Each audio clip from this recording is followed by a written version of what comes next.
প্রতি বছরের মতো এবছরও 15ই মার্চ পশ্চিমবঙ্গ বিজ্ঞান মঞ্চের উত্তর 24 পরগনা জেলা কমিটির উদ্যোগে বারাসাতের বিদ্যাসাগর প্রেক্ষাগৃহে বিজ্ঞান কর্মী দিবস পালন করা হয়। স্বর্গীয় পৃথা দাশগুপ্তের স্মরণে স্মারক বক্তৃতা ও বিজ্ঞান অভিক্ষার পুরস্কার প্রদানের মাধ্যমে পূর্ণ মর্যাদায় বিজ্ঞান কর্মী দিবস উদযাপন করলেন বিজ্ঞান মঞ্চের সকল স্তরের কর্মীরা।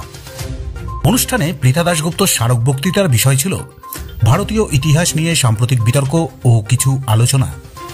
এই স্মারক বক্তৃতায় প্রধান আলোচক হিসেবে উপস্থিত ছিলেন যাদবপুর বিশ্ববিদ্যালয়ের কেমিক্যাল ইঞ্জিনিয়ারিং বিভাগের প্রাক্তন অধ্যাপিকা শ্রীমতী মধুশ্রী বন্দ্যোপাধ্যায়। বিজ্ঞান এখন হয়েছে তার একটা শব্দ তোমরা জানো, ডিএনএ, আর বিজ্ঞানটার নাম জেনোমিক্স। সেই জেনোমিক্স নিয়েই আমি কথা বলবো। আমি ইতিহাসের না, আমি আসলে বিজ্ঞানেরই ছাত্রী ছিলাম। মানুষ যদি তার হাত বেশি না দেয়, তার জিনকে বিশ্লেষণ কমে গিয়েছে। কেন তিনি অত্যন্ত গুরুত্বপূর্ণ সেটা আমি পরে বলব। লিপি যখন হলো, তোমরা হয়তো অশোকের কথা পড়েছ। অশোকের লিপি হলো আমাদের দেশে প্রথম আমরা পড়তে পেরেছি এমন লিপি। তিনি আশ্চর্য এক রাজা ছিলেন, সেটা বোঝা যাবে, বিশ্লেষণ করে বোঝা যাবে মানুষটি পুরুষ ছিল না স্ত্রী ছিল, তার চোখের রংটা কিরকম ছিল, তার গায়ের রংটা কেমন ছিল, তার চুলের রং, তার বয়স কেমন ছিল, সে কোন অঞ্চল থেকে এসেছে, এই সমস্ত কিছু বোঝা যাচ্ছে বিজ্ঞান দিয়ে। আর সেটা ইতিহাস লিখতে আজকে সাহায্য করছে ইতিহাসবিদদের। অতিথিদের মধ্যে উপস্থিত ছিলেন পশ্চিমবঙ্গ বিজ্ঞান মঞ্চের রাজ্য কমিটির সহ সম্পাদক শ্রী সৌরভ চক্রবর্তী, উত্তর 24 পরগনা জেলা কমিটির সভাপতি বাসব বসাক, জেলা সম্পাদক দেবাশিস রায়, রাজ্য কমিটির সম্পাদক মণ্ডলীর সদস্য মিলন চন্দ্র গাইন, রাজ্য কমিটির সদস্য সত্যজিৎ বন্দ্যোপাধ্যায়, জেলা কমিটির কোষাধ্যক্ষ সুরজিৎ দত্ত সহ জেলার সম্পাদক মণ্ডলীর সদস্য দীপঙ্কর মুখার্জি, সঞ্জয় শর্মা, প্রদ্যুৎ কর্মকার, কিংসুক রায়, পার্থ চট্টোপাধ্যায়, প্রবীর ঘোষ, সুকুমার ঘোষ, মানস বন্দ্যোপাধ্যায়, তরুণ মুখার্জি, বিস্ময় মিত্র, গোপাল চক্রবর্তী, বিভূতিভূষণ রায়, উৎপল চট্টোপাধ্যায় সহ জেলার বিভিন্ন শাখার নেতৃত্বরা। এই অনুষ্ঠানে 2023 সালের বিজ্ঞান অভিক্ষা পরীক্ষায় জেলার মধ্যে উত্তীর্ণ 78 জন কৃতী ছাত্রছাত্রীকে পুরস্কার প্রদান করা হয়।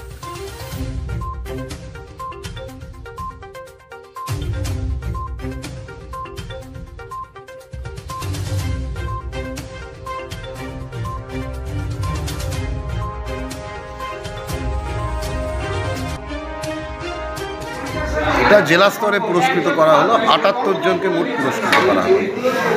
পরীক্ষাটা কবে নেওয়া হয়েছে? পরীক্ষাটা অনেকদিন আগেই হয়েছিল, পুজোর ঠিক 15ই অক্টোবর হয়েছিল, ওই মহালয়ার আগে ওই সময়।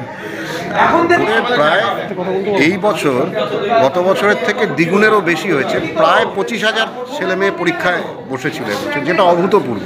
এর আগের বছর 12,000 মতো ছিল, এবছর 25,000 মতো ছেলে মেয়ে বসেছিল। এবং আমরা এই পরীক্ষাটা নিয়েছিলাম। কেন্দ্র স্তরে পুরস্কার দেওয়া হয়েছে, কেন্দ্রে যারা পরীক্ষা পরিচালনা করেছেন। এটা হচ্ছে জেলা ভিত্তিক যে পুরস্কারটা, সেই পুরস্কার আজকে 78 জনকে আমরা দিলাম। আমরা এই পরীক্ষাটা নিই, অনেক সংগঠনই তো পরীক্ষা নেয়, কিন্তু বিজ্ঞান মঞ্চের পরীক্ষার সঙ্গে পার্থক্যটা কি দেখবেন। এটার নাম আমরা পরীক্ষা বলি না, এটাকে বলি অভিক্ষা। আমাদের যে লেখাপড়া চলছে প্রথাগত প্রক্রিয়ায়, তার বাইরে আমাদের প্রকৃতি থেকে, আমাদের পারিপার্শ্বিক থেকে যে জ্ঞান অর্জন, সেটাই তো প্রকৃত শিক্ষা। এবং সেটার একটা টেস্ট করা, যাতে সমাজের সঙ্গে সম্পৃক্ত থেকে ছাত্রছাত্রীরা চলতে পারে, সেই কারণে আমরা এই অভিক্ষাটা নিই। এবং এটা দিনের দিন জনপ্রিয় হয়ে উঠছে, ভীষণ জনপ্রিয় হয়ে উঠছে। এবং তার প্রমাণ তো বললাম, গত বছর 12,000 ছিল, এবছর প্রায় 25,000 ছেলে মেয়ে পরীক্ষা দিয়েছে।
আজকের এই অনুষ্ঠানটা হচ্ছে আমাদের জনবিজ্ঞান আন্দোলনের রাজ্য এবং জেলার অগ্রণী নেতৃত্ব পৃথা দাশগুপ্তের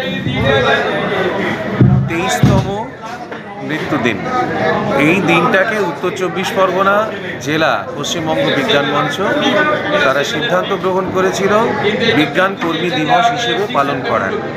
আজকে বিজ্ঞান কর্মী দিবস পালিত হচ্ছে উত্তর চব্বিশ পরগনা জেলায়। সারা জেলার জনবিজ্ঞান কর্মীরা তারা এসেছেন। তার সাথে আজকের দিনেই বিজ্ঞান অভিক্ষা উত্তর চব্বিশ পরগনা জেলা যা অনুষ্ঠিত হয়েছিল তার পুরস্কার বিতরণী হচ্ছে। আজকের দিনের তাৎপর্য এটা যে এই দিনটাতে আমাদের শহীদের মৃত্যুই বরণ করেছিলেন পৃথা দাশগুপ্ত, তার সেই অভাব আমাদের এখনো পূরণ হয়নি। তিনি যে স্বপ্ন দেখতেন সেই স্বপ্নকে বাস্তবায়িত করার কাজে আমরা প্রতিনিয়ত নিরলসভাবে তাতে আত্মনিয়োগ করব, এই প্রতিজ্ঞা আমরা নিই। মানুষের কাছে বিজ্ঞানের যে সুফল সেগুলো পৌঁছে দেওয়া, বিজ্ঞান মনস্কতার যে ভাবনা, বিজ্ঞান মনস্কতার যে সংস্কৃতি সেইটা মানুষের মধ্যে তৈরি করার জন্য আমাদের যে নিরলস কাজ, সেই কাজে যেন আমরা ব্রতী থাকতে পারি। পৃথা দাশগুপ্তকে স্মরণের মধ্যে থেকে আজকের দিনটা তাৎপর্যপূর্ণভাবে আমরা পালন করে থাকি।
উত্তর চব্বিশ পরগনার বারাসাত থেকে রাজু রায়চৌধুরীর বিশেষ প্রতিবেদন আজকের সংবাদ।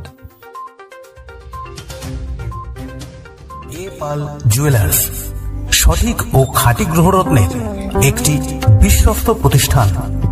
হালকা ও ভারী হলমার্কের সব রকম অলংকারের বিপুল সম্ভার। অর্ডার অনুযায়ী মনোহরা গ্রহরত্নের অলংকার প্রস্তুত করাতে এখনই যোগাযোগ করুন এ পাল জুয়েলার্সে। এখানে অর্ডার অনুযায়ী আধুনিক মানের সকল প্রকার গহনা অলংকার প্রস্তুত করা হয়। সঠিক মূল্যে খাঁটি সোনার রূপার ও হীরের গহনা পাওয়া যায় এখানে। ন্যায্য মূল্যে সঠিক গ্রহরত্নের খাঁটি গহনা কিনতে অথবা নির্মাণ করাতে আজই আসুন আমাদের শোরুমে।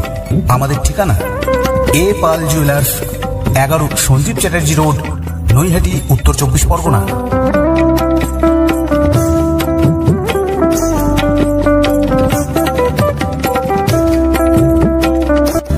এ পাল